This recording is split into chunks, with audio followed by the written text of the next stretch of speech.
Hi, everybody. Welcome back to Diagnosis and Beyond. I'm your host, Angel Carson. And today I'm just going to talk a little bit more about what happened in ICU and how I was treated and the different topics that came up. About the second or third day, my brother came in. I was feeling hungry. It was more than a psychological drive. It was a deep, primal signal from my body that bypassed everything else. My confusion, my impaired communication, and my inability to express myself verbally.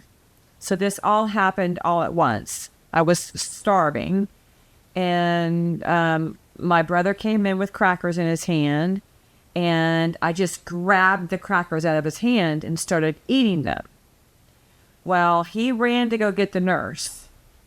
And it was my way of communication because I couldn't express myself. So that was a nonverbal communicative system activated instantly. So it was a very aggressive gestural form of communication between me and my brother, letting him know that I was starving. So I got the crackers and I was eating them. He froze, then he ran, and immediately went to go get the nurse. She came in, but again, there was a lack of patient direct communication. I was physically present, actively engaged, demonstrating functional ability, but she spoke around me instead of to me. She told my brother that I hadn't been able to eat breakfast or lunch, which I don't remember those two instances, and that I was unable to feed myself and that he was probably going to have to feed me when my food came. I'm listening to her and I'm internally processing that information, but I accepted it. I said, maybe she's right. Maybe he is going to have to feed me. But when the food came, I had no problem feeding myself, but also going back to me accepting it. Because when your expressive language is impaired, you often begin to rely heavily on external narratives that define your own abilities. So when the professionals, like the nurse, she was taking care of me. So I just believed her dialogue, her narrative, when she was talking to my brother. That maybe she was right. Maybe I was going to have to feed myself. But I was hungry. Bring on the food. So I remember thinking, maybe she's right. Maybe I am going to have problems eating. But I demonstrated what we call functional feeding, self-feeding ability. So I was able to self-feed, basically. I was able to feed myself.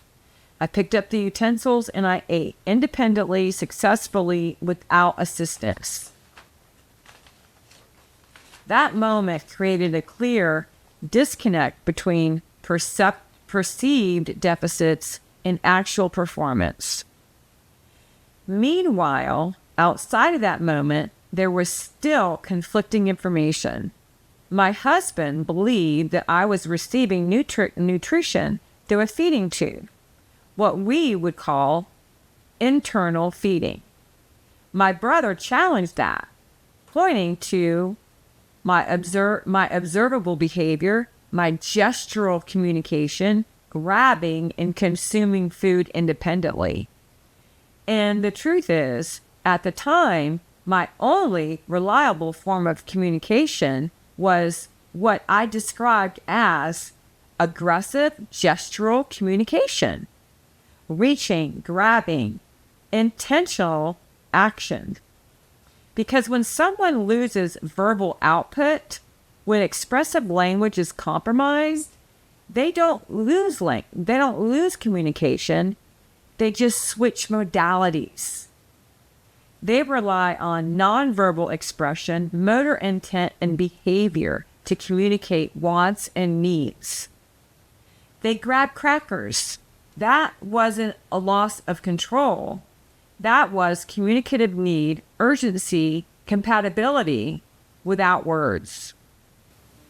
And this is what people don't always understand about ICU patients or anyone experiencing a communicative impairment. We are still cognitively present. We are still processing. We are still trying to communicate, even when expressive language is limited or unavailable. So, if you ever find yourself in a room with someone who can't speak, don't assume incompetence. Don't rely on charts or secondhand reports. Look for their nonverbal signals. Engage them directly. Acknowledge their communicative intent, because their voice hasn't disappeared. It's just simply changed form. Thank you. This has been Diagnosis and Beyond, and I'm your host, Angel Carson. I'll see you on our next video. Thank you. Bye-bye.